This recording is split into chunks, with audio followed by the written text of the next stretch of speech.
Nuestra invitada en este momento de la entrevista central es Roxana del Águila, ex superintendente nacional de Migraciones, pero déjenme hacer una breve reseña de su trayectoria profesional. Roxana del Águila Tuesta es abogada con maestría y doctorado. Es experta en gestión pública y modernización y transformación digital del Estado.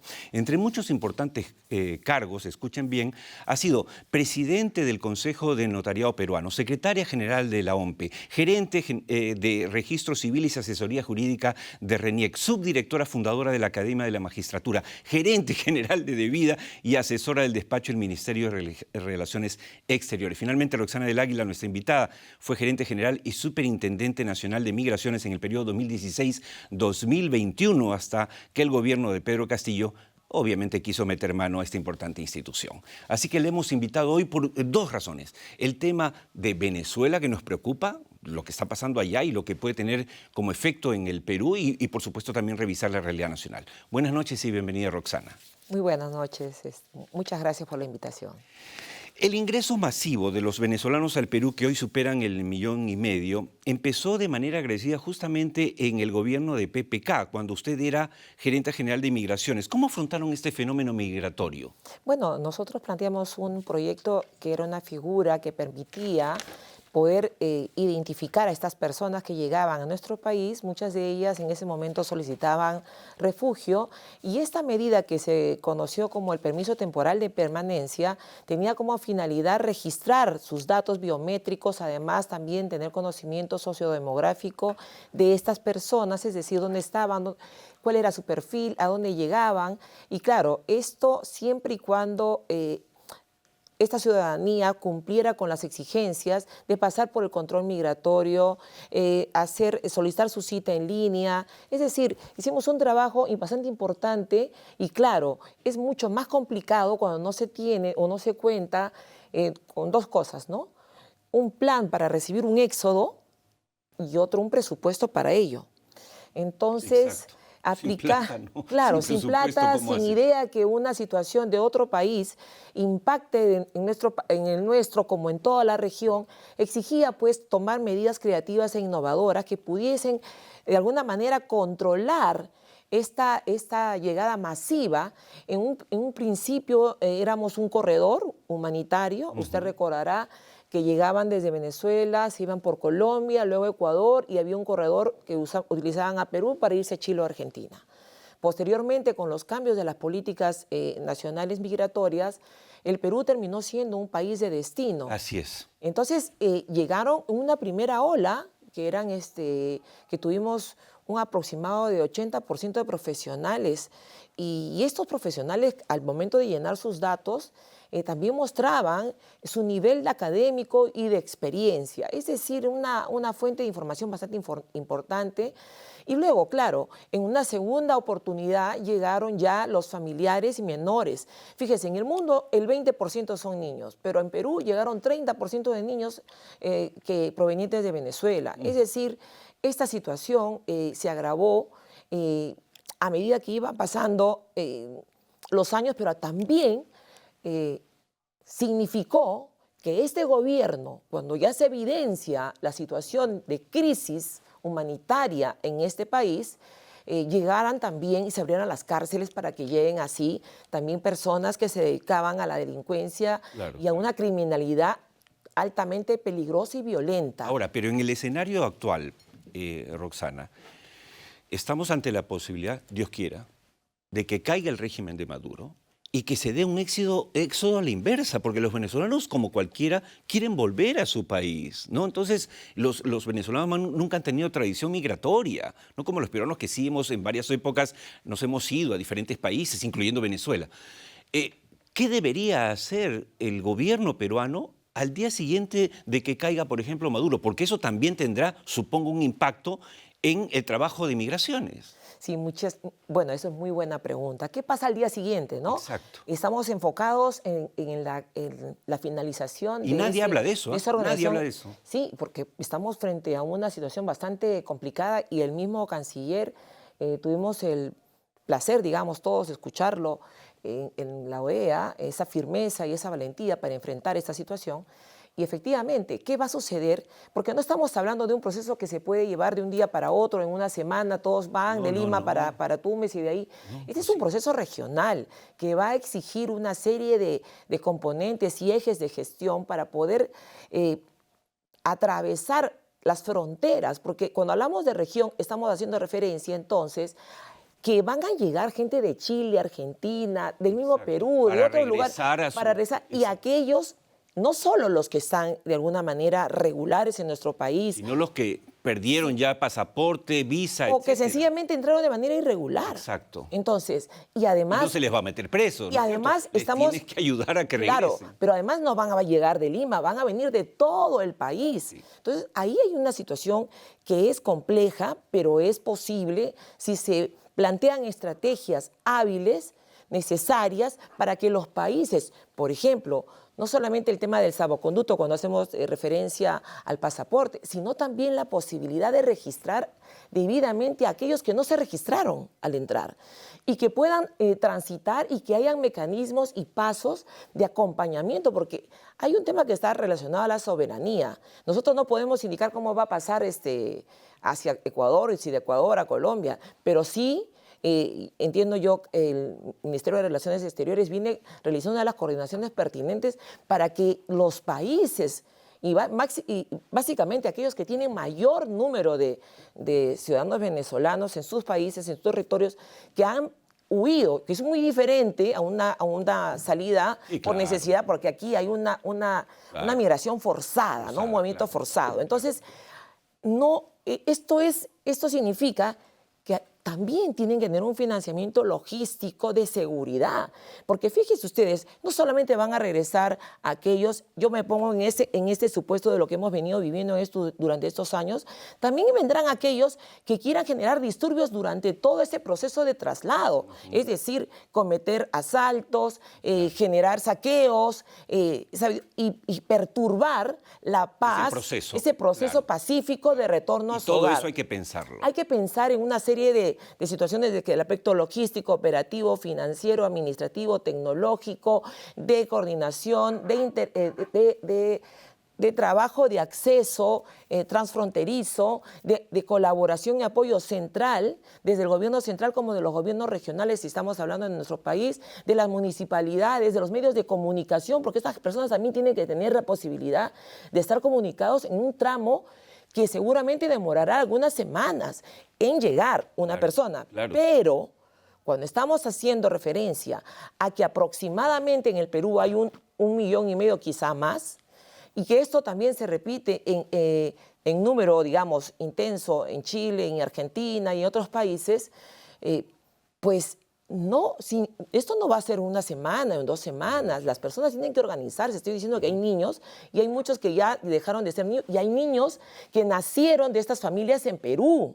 Entonces también va a significar que Venezuela pues ya no exija la visa para el ingreso de peruanos, más aún si son hijos de venezolanos. Eso. Entonces hay una serie de condiciones que están en relación a aspectos migratorios, ¿no? Claro, claro. De No, normatividad. yo lo que quería era tocar el tema y creo que ya está claro ese punto, Roxana, porque nadie está tratando eso y creo que es bueno, digamos, llamar la atención. Pero déjeme llevarla al terreno nacional, después de haber hablado algo de Venezuela. Y hay algo que nos preocupa a nosotros porque tiene un efecto económico. Cuando cayó el gobierno de Castillo y asumió Dina Boluarte, obviamente la economía estaba mal y había que reactivarla y obviamente ya había una crisis en migraciones con los pasaportes. No había pasaportes, pero ya pasaron casi 2 años y hoy los peruanos que quieren, muchos que nos están viendo, que quieren sacar un pasaporte, pagan por ese pasaporte, que estaba a 98 y ahora está a 120 soles, pero no les dan cita porque no hay pasaportes. ¿Qué debió hacer Dina Boluarte apenas asumió la presidencia con migraciones?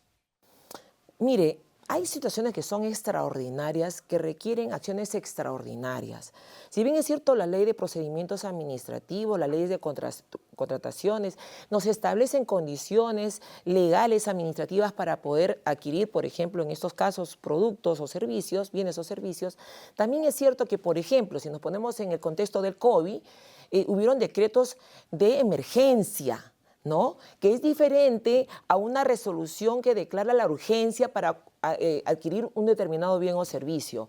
Yo creo que una de las cosas que ya eran evidentes, que estaba justamente en el impedimento del libre tránsito de las personas, era definir, en principio, declarar un decreto de emergencia a fin de...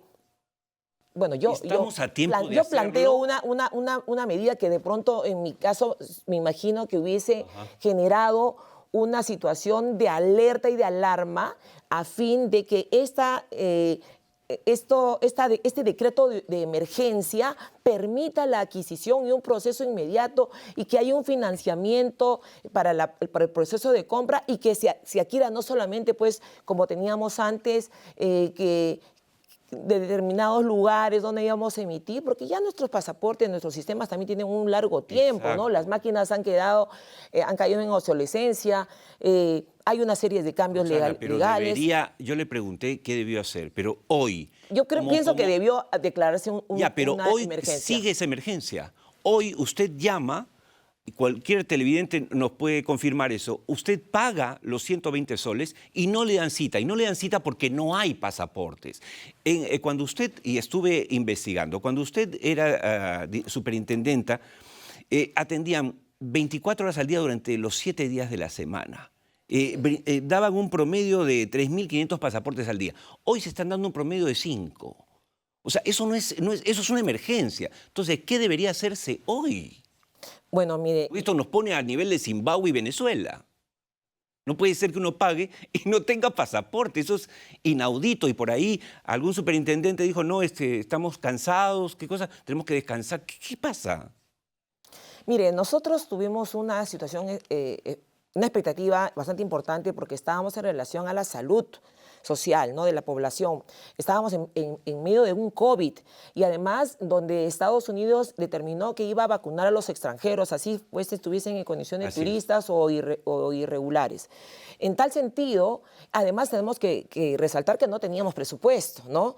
Pero sí teníamos un proceso finalizado de compra de pasaportes y por lo tanto estábamos poco más de abastecimiento de 1 millón de pasaportes que no se habían podido entregar con el pago de la tasa porque no habían vuelos aéreos. Entonces nuestras bodegas estaban abarrotadas de libretas electrónicas, ¿no?, que son los pasaportes cuando ya se personalizan.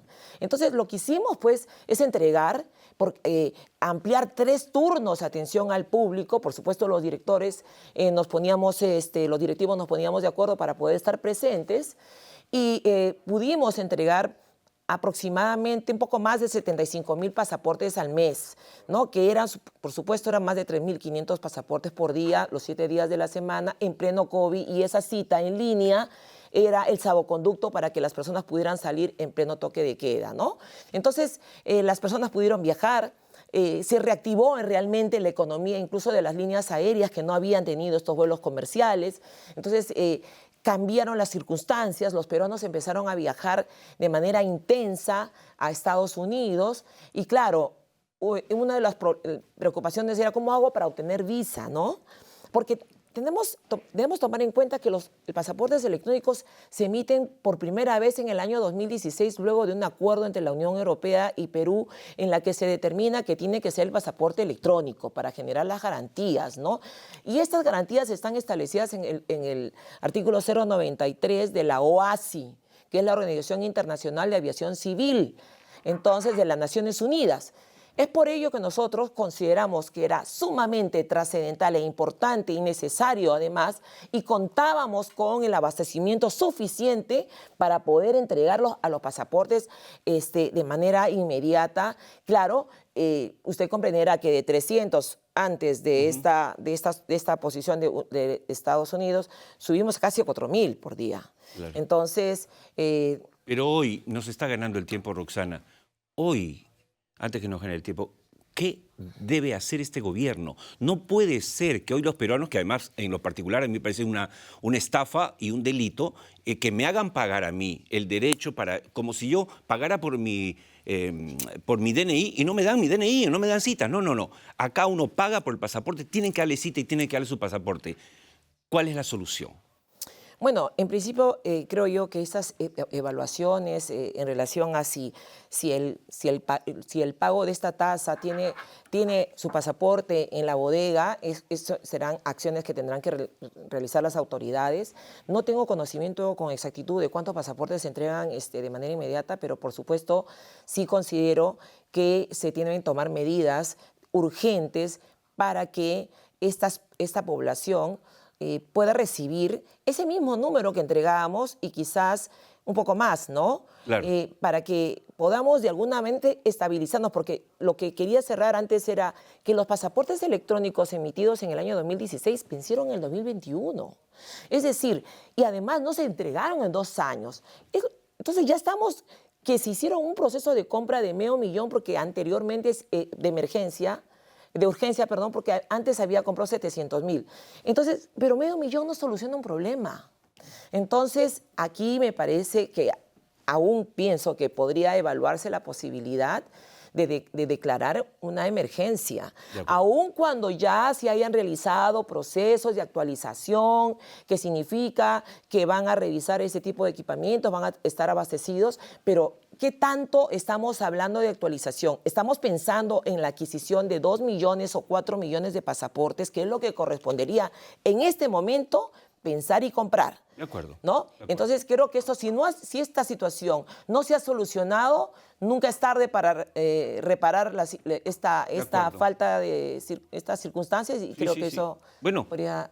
a eso queríamos llegar, y le agradezco mucho en su calidad de ex superintendenta de Migraciones que haya puesto los puntos sobre las IES y que haya llamado la atención de el gobierno en este momento para que se regularice. No puede ser, amigos televidentes, y esto tiene un efecto económico, no solamente humanitario. Hay gente que se puede enfermar, que se quiere operar y no puede viajar.